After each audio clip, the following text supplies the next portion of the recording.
अम्बकले यसरी डल्लै घाँसहरू उयो उकाल्यो यहाँको घाँसहरू सबै अब डल्लै सकिन्छ सफा गरेको आज होइन नि अझ छुट्टी पनि छ टाइम पास हाम्रो गाइस पूजा पनि राखिदिएको छ यता भुजा खाँदै ल देखाइदेऊ न भिडियो गरेर ल आम्मा भुजा खाँदैन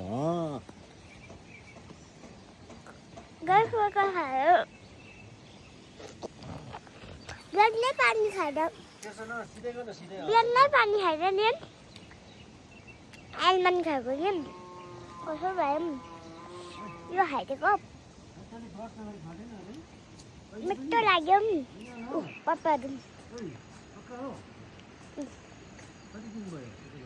यो त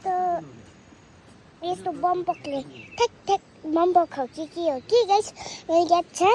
यसले हात काट्यो नि अबि कस्तो दुख्छ होला गाइस हात काट्यो भने चाहिँ अबि छुरीहरू सानो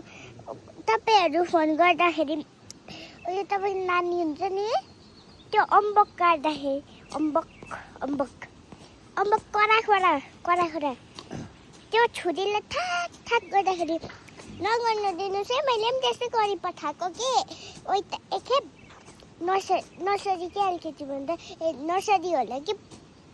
हात यहाँ पो काटेको त खुट्नु कस्तो निक्लेको गाइस